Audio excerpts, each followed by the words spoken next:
Të nderuar shikues, mirë se po takohemi sërish edhe në këtë javë ku sot do të flasim për një fushë jashtëzakonisht të rëndësishme të mjekësisë moderne, radiologjinë dhe rolin që ajo ka në diagnostikimin dhe parandalimin e shumë sëmundjeve. Një nga metodat më të përdorura, më të sigurta dhe më të përhapura është ultrazëri, i cili është hap i parë drejt një diagnoze të saktë. Por, para se të flasim rreth kësaj teme me mysafirin në studio, fillimisht ju ftoj të ndjesni një rubrikë dedikuar muajit roz, pra një thirrje për parandalimin e kancerit të gjirit.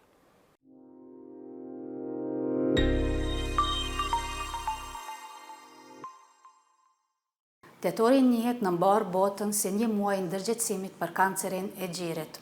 Një periudhë e dedikuar për të përkujtuar të prekurit, për të përkrahur ata të cilët e luftojnë dhe për të promovuar rëndësinë e zbulimit të hershëm. Zbulimi i hershëm shpëton jetë. Një kontroll, një eho apo edhe një mamografi bën diferencën. Tetori roz na kujton se kujdesi për shëndetin është një hap i vogël, por me rëndësi të madhe për jetën. Atëherë të nderuar shikues, jemi rikthyer në studio me profesor asistent doktor Jeton Shatri, specialist i radiologjisë, i cili do të ndajë me ne informata të vlefshme për përdorimin e ultrazërit, rolin e radiologut dhe rëndësinë e diagnostikimit të hershëm. Profesor, ju falenderoj edhe një herë që jeni me ne në studio dhe mund të fillojmë me një herë me pyetjet. Falenderit juve për ftesën. Profesor, kur duhet të trajtohemi mjeku të radiolog dhe cili është roli i tij? Radiologu është mjek specialist i cili përdor imazherinë, përkatësisht ultrazonin, tomografinë e kompjuterizuar, rezonancën magnetike, rentgenin për diagnostikimin dhe trajtimin e sëmundjeve. Ky është roli i një radiologu, një mjeku specialist radiolog. Ndërsa sa i përket se kur do të vizitoj pacienti një radiolog, kryesisht zakonisht vinë me rekomandim ose me referime të klinicistave për shkak të indikacionit ose problemeve që ka pas pacienti, është referuar te një mjek dhe ai ka kërkuar një ekzamenim radiologjik, por jo kushtimisht të jetë kështu. Mund të vi pacienti edhe për probleme pa qenë më herët te një mjek tjetër, për shkak të një problemi dhimbje barku, dhimbje veshke, probleme veshke ose probleme gjandër tiroid ose arsye të ndryshme që nuk është ndje mirë, ose për shkak të preventives ose për shkak të screeningut, ai të kërkojnë një ekzamenim radiologjik. Profesor, cilat ekzaminime bën më shpesh radiologu dhe a duhet patjetër të na dërgojë një mjek klinicist tek ju? Radiologjia, thash edhe më herët, si ekzaminime që bëhen janë ultrazoni, CT-ja, rezonanca magnetike, rentgeni.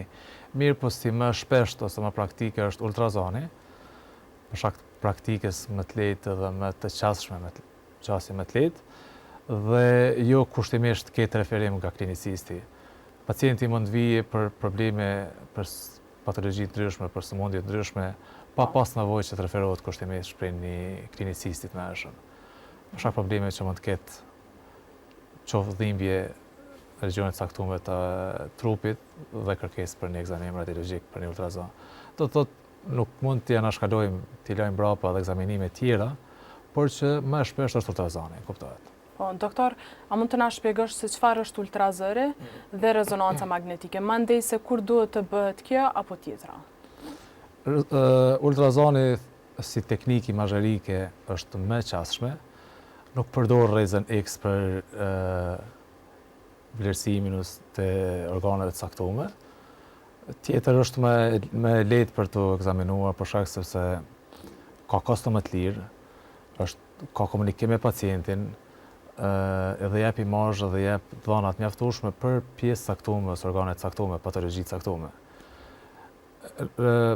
Teknikë tjetër është edhe CT-ja dhe rezonanca magnetike. CT-ja është teknikë imazherike që përdor rrezën X dhe kjo përdoret për sëmundje ndryshme ose patologji ndryshme, për shembull tek urgjencat, tek rastet emergjente, normal që ka indikacion të bëhet një CT ose tek problemet në moshkri, është indikacion më i mirë që të bëhet një CT. Ndërsa rezonanca magnetike si teknikë më avancuar, nuk përdor rrezën X, përdor fushën magnetike për vlerësimin e indeve të buta dhe bën shtresimin ose vlerësimin më të detajuar të pjesëve të caktuara të trupit njerëzit. Kryesisht për indet të buta kuptohet për trunin, për nyjet, për muskujt, për organet. më e qasshme dhe më e kuptimt ose më plotësuar në raport me ekzaminimin ultrazonit të CT-s. Doktor, dua të pyes për rezonancën magnetike. A ka ndonjë problem ose rrezikshmëri nga kjo, sepse të tjerët mund ta kuptojnë edhe diçka të rrezikshme? Rezonanca magnetike, siç thashë më herët, përdor fushën magnetike për vlerësimin e pjesëve të trupit të njerëzit dhe nuk ka ne rrezik sepse nuk kemi rrezik X aty.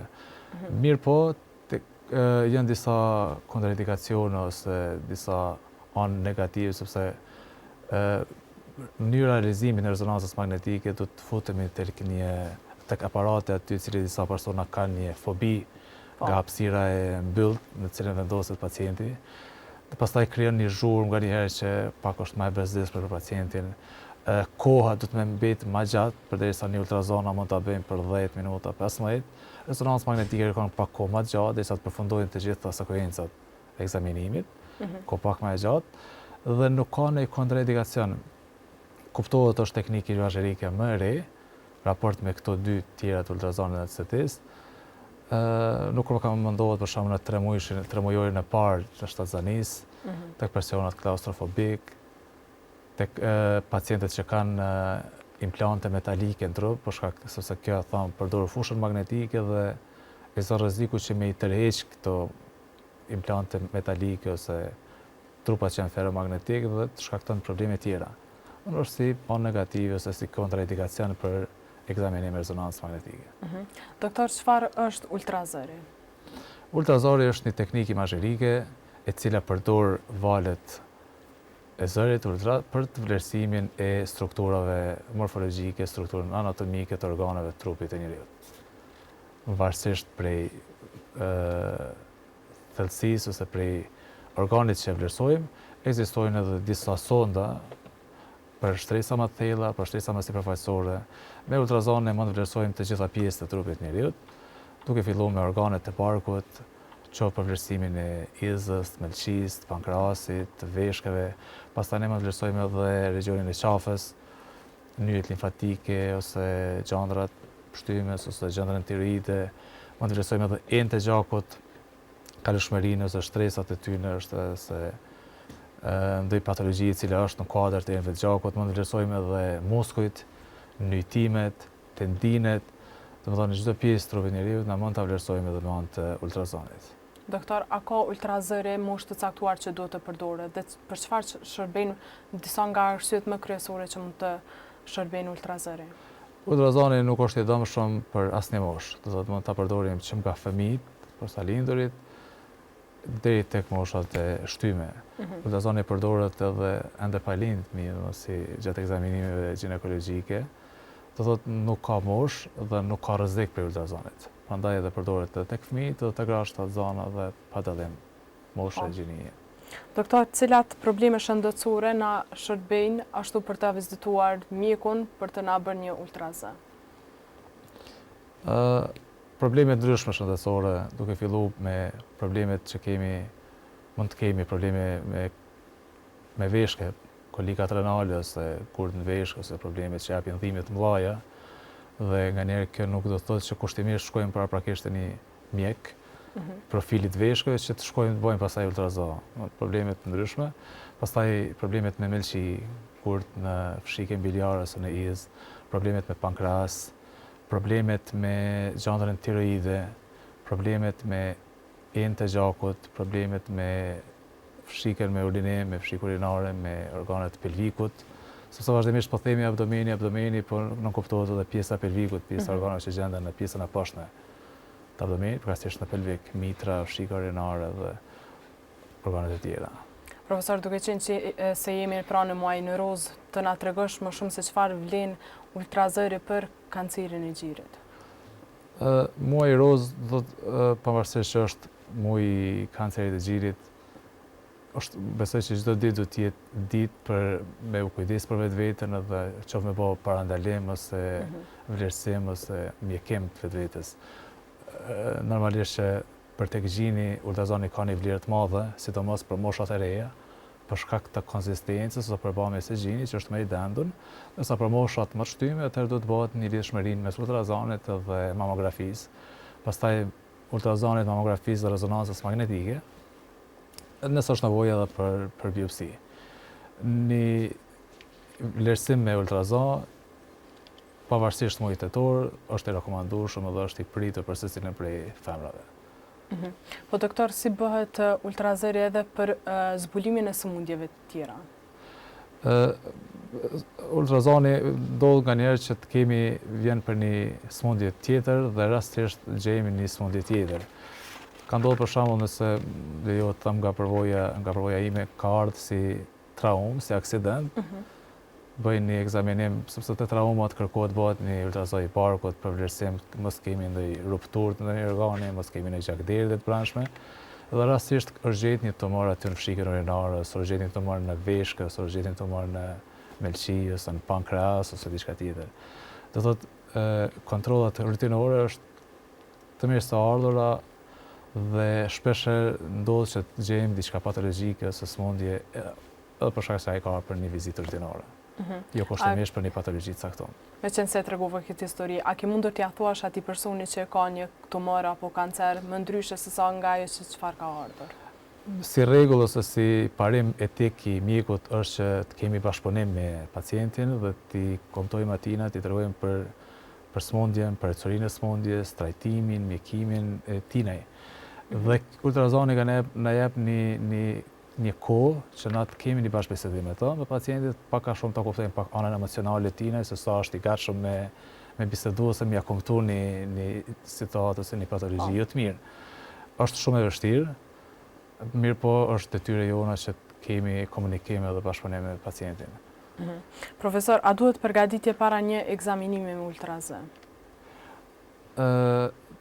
Nëse bëjmë ultrazon të organeve abdominale, normalisht që du të kemi një përgatitje, është mirë që të bëhen në esull, me mëngjes herët, qoftë për vlerësim të fshikës biliare, për vlerësim të gurëve, eventual në fshikën biliare, mirë po edhe të pastrimi, të kemi që zorë tjenë më të pastruara, për shkak vlerësimit dhe vizualizimit të organeve më mirë, largimi i gaznave, largimi i përmbajtjeve të zorëve, që tjenë të pastruara më mirë, që të kemi vlerësim dhe imazhim më të mirë të organeve. Ndërsa në pjesë tjera nuk është kushtimisht që të kemi një përgatitje paraprake, do thotë nëse kemi të bëjmë një doppler të enëve të gjakut, nuk ka nevojë që të kemi një përgatitje. Ose ultrazon të qendrës tiroide, ose ultrazon të gjinit, ose ultrazon të nyjeve, të muskujve, nuk kemi nevojë që të bëjmë një përgatitje paraprake. Vetëm nëse kemi të bëjmë me ultrazon të organeve abdominale. Profesor, a ju kujtohet nga praktika juaj ndonjë rast më specifik pra që keni diagnostikuar me ultrazon dhe është e vështirë t'ia tregoni pacientit saktë diagnozën që çfarë e ka? E përmend edhe më herë, po vazhdimisht shpesh hasim në raste të tilla ku pacienti vjen për një ekzaminim tjetër dhe rastisht kemi qelluar diçka tjetër. Ka ndodhur për shembull ka ardhur bëjnë një rentgen, një grafit moshkrive, edhe masi ka marrë me bëni grafit moshkrive, ju jeni këtu ndrejmë, ata bëjnë një ultrazon të barkut. O mirë, po e bëjmë ultrazonin e barkut dhe aty kemi pa që ka pas të ndryshim në melçi, përkatësisht tumor në melçi. Që ai s'ka pas atë qëllim të ardhes për vizitë, por është gjetur rastisht. Ose përmend edhe më herët për shkak të aksidenteve ose krejt vjen për një rast tjetër dhe gjejmë një patologji ose një sëmundje jo të mirë. Është shumë e vështirë që normal që asnjëri nuk ka qef të jetë i sëmurë dhe të ketë sëmundje jo të mirë.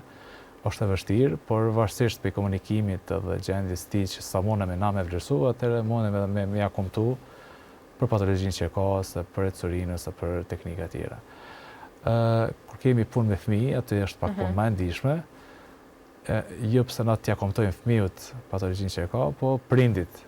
Ajo është pak më e rëndë, qoftë përmes ultrazonit, qoftë me zgjatësime tjera, sepse radiologjia shef të gjitha patologjitë e mëndshme me këto metode imazherike. Dhe normal që etalazhi është për prindin se si t'ia kumtojmë atij, sepse fëmiu nuk e kupton pavarësisht sa vite ta më. Nga kur ishte kësaj që po thua, dëshiroj ta di ndonjë rast që keni pasur drejt për drejt t'ia thoni më para prindrit pra se sa fëmijës.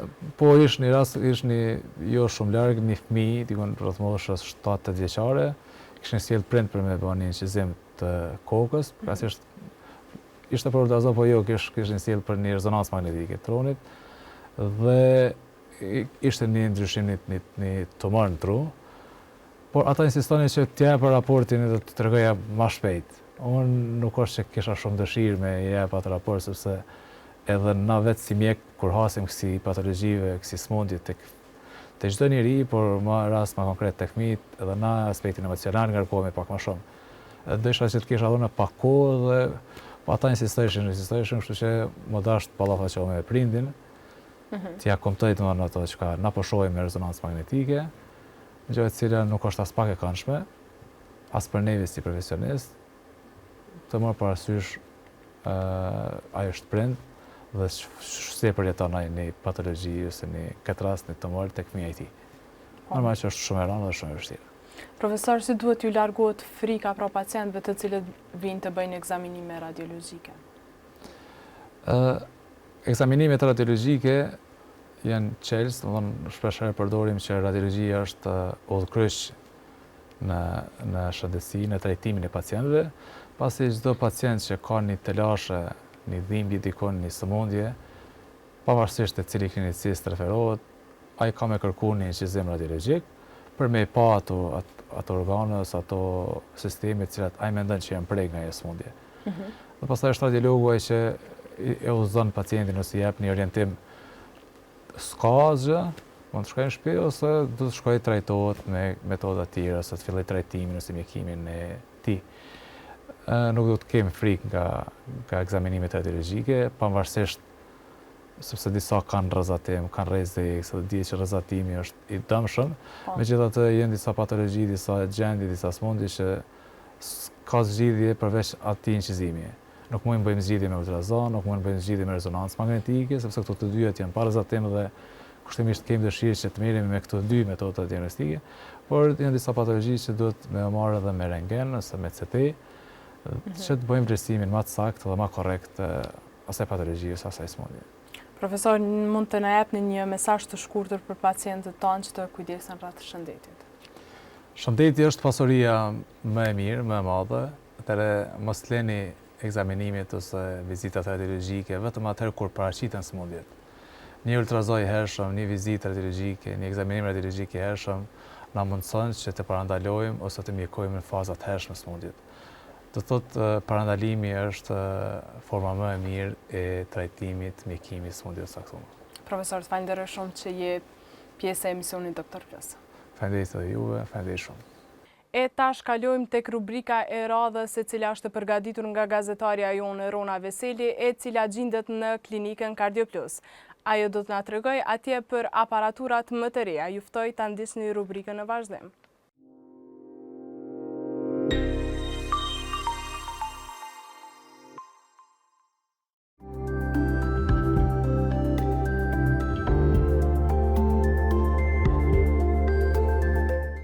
Përshëndetje miq të emisionit Doktor Plus, jemi pra përsëri në klinikën Cardio Plus. Në muajin tetor, siç ndryshe ndihet muaji i rozë, do flasim për një nga temat më të rëndësishme dhe të ndjeshme për shëndetjen e grave, karcinomën e gjirit. Qëllimi kryesor i kësaj rubrike nuk është thjesht të japim informacione, por të theksojmë rëndësinë e kontrollit të rregullt, vizitave parandaluese si dhe diagnostikim të hershëm. Qëndroni me ne për të kuptuar më shumë se si mund të kujdesini për shëndetin tuaj, sepse jeta juaj ka shumë rëndësi. Ultrazoni është një prej teknikave imagjërike për vlerësimin e pjesëve të trupit organizmit. Tash pavarësisht prej organeve ose sipërfaqeve që na i ekzaminojmë, përdoret edhe sonda adekuate. Normal për ekzaminim të sipërfaqeve në thellësi, përdoret sonda konvekse, kryesisht për ekzaminim të abdomenit, të organeve të abdomenit, ndërsa për vlerësim të sipërfaqeve përdoret sonda konvekse. Përmes sondës pranohen sinjalet të cilat përpunohen në kompjuterin, ndërsa kjo dhe prezantohen si imazh në ekranin e aparatit.